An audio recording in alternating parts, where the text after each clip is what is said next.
Welcome to week 5, the final week of GE3510 macroeconomics.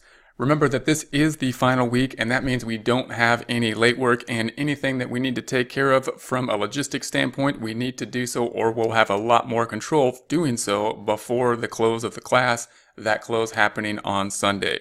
So after Sunday, no late work typically is available unless an incomplete is filed. I'll talk more about that, but if anybody has any circumstances that may qualify for an unusual circumstance, that would be called an incomplete, a 2-week extension. Let me know as soon as possible, and we'll discuss the ways that we can go through the process of applying for an extension, knowing that there's no guarantee that an extension will be granted. The likelihood for an extension being granted, however, after the close of the week, if we request an extension after the close of the week of week 5, is very small to 0. So remember to talk to us before that time if there are any conditions that we want to discuss that may qualify for the extension. Contact information is up top: name, email address, and phone number. Best way to contact, typically by email, listing a time that we can then talk by phone and or screen share software. Scrolling down to week 5, the last week, current week we are in. We have the familiar layout, we have the objectives, we have the topics, and we have the lessons. We're going to be covering the micro and macro topic, the foundational topic of demand, and then we'll go into the macro topics of saving, capital formation, financial markets, and discuss the spending and income, keep on that topic of GDP growth. Note that financial markets is where we're going to spend a substantial amount of our time in the discussion forums, and this is really an important component of the economy. The financial sector, huge component, and it's different than any other sector in that when we think about other sectors, even though they may be just crucial to the economy, such as if we think about a manufacturing sector in and of itself, all of manufacturing, huge component of the economy. However, it doesn't have as much. It has a lot of interrelation with other areas of the economy, but not as much as the banking section, meaning everybody uses money, everybody takes out loans no matter what industry we're in. The banking is intimately integrated in a very critical way in just about every component of the economy, and therefore that's one of the reasons that economics spends a lot of time, at least macroeconomics spends a lot of time thinking about those financial markets, why it is so important to get those financial markets correct, because that really is been thought of as kind of like the lifeblood of the economy. The money needs to circulate like the blood needs to flow through the economy. If that doesn't happen, then the economy has problems, as the body would without the flowing of the fluids, the blood or the money. So we have the discussion forums on down. That's what we need to get done.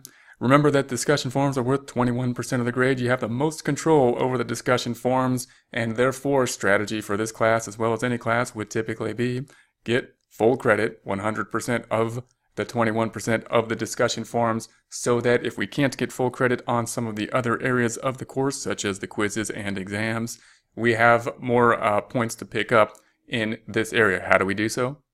We need at least 4 posts. Remember that the 4 posts is the minimum.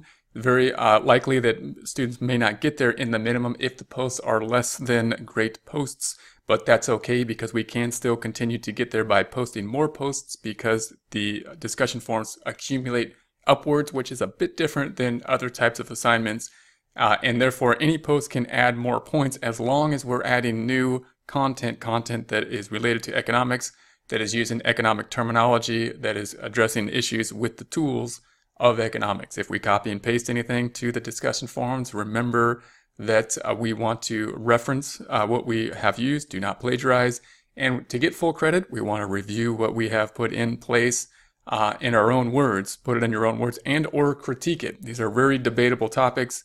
Having a discussion in terms of what policy is good or what would be best for the economy, that's great in the discussion forums, as long as we put that debate in terms of economic terms. How is this going to increase GDP? How is this going to decrease unemployment? What's the trade-off between GDP and unemployment?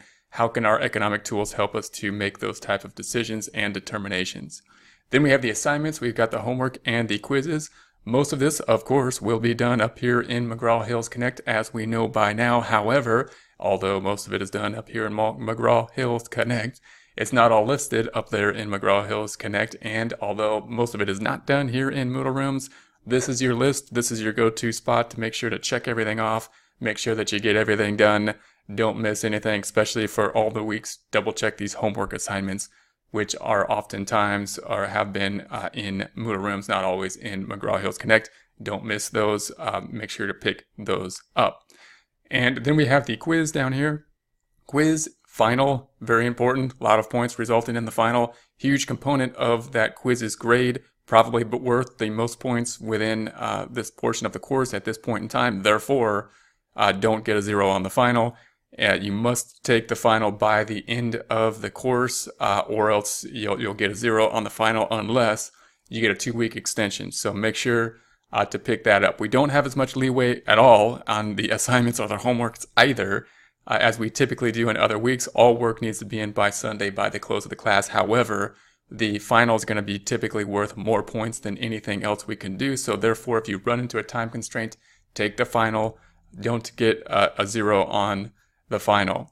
That if we do run into a time constraint, or if we do have some type of problem that is unusual, an unusual circumstance, we need to go through a process we call an incomplete process. This would be something like an illness or some unusual circumstance that is not the norm that would qualify for a 2-week extension, possibly.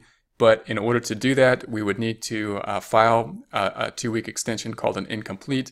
That would be a document in your portal here. So you can find this on the left side of your portal. And then that would go to the central registrar, and we'd have to fulfill a few requirements in order for that to be accepted. 1, the condition being something unusual. 2, typically you want to put that it's something that is over now, meaning there was a hospitalization or some problem. Now it's over, and therefore we now have the time to pick up not only this work in the following 2 weeks, but the added work of our next 2 classes, and therefore pick it up in the future. We also have to have a minimum amount of the work completed for the course in order to qualify as well. So if anybody has any questions on that, please talk to me as soon as possible, and or your student advisors, probably both of us, talk to both of us, because there's no guarantee that that goes through. It does need to go through the central office, and we have very little control after the close of the week. So we need to do that as soon as possible. We then have the course survey down here. This is really kind of more geared towards the instructor survey. It's geared towards mainly critiquing the instructor performance as opposed to just the layout of the course. In other words, the instructor doesn't have a lot of control over, from course to course, the type of assignments that are in there, or what type of book we're using, or the McGraw-Hill Connect that's using, or just the layout of the Moodle Rooms. What the instructor does have control over is going to be responding to discussion forums, responding to questions, answering the grades on time, letting everybody know what the process of the course will be, answering any kind of questions within the discussion posts up top, as well as the class office hours up top, and then letting everybody know what their grades are. So please take the survey, and the Charter College expectations for their instructors is typically around a 95 for the survey. So those are useful. I do use those to improve and get better. The comments are especially helpful. I do get to see them at some point in the future, not really immediately oftentimes, but at some point, and they are helpful, although of course they are anonymous in terms of there's no names on the surveys. If we scroll up top, we have the gradebook. Remember that the gradebook is everything is due by the end of the week. In terms of Friday, that's a very strict deadline. You got to get everything done by the Sunday, and that includes any work within week 5 as well as late work. So no work can typically be done after week 5 unless there's an incomplete. Unlike other weeks, rather than being done by Wednesday, we typically have until Tuesday night to get the grades completely finalized. After that point in time, the grades will be out of our hands for the most part, now being transferred to the central office, to the registrar. Therefore, I'm going to try to get the grades in there Tuesday around noon, possibly Monday, get the grades in there so you can check them on Tuesday and ask me any questions immediately. So if there's any questions with the grade books, we want to get the questions answered Tuesday. So remember, the class closes on Sunday, and then I'll put the grades in there as soon as I can, Tuesday around noon, possibly Monday night. And then you want to check them Tuesday for sure and see if you have any questions about them and address those questions as soon as you can, because Tuesday night, then I will have very little ability to go back into the course and make any changes if there's any adjustments or errors or problems that need to be looked into. So that's going to be it for week 5, the final week of the course. Congratulations on being close to the close of GE3510 Macroeconomics.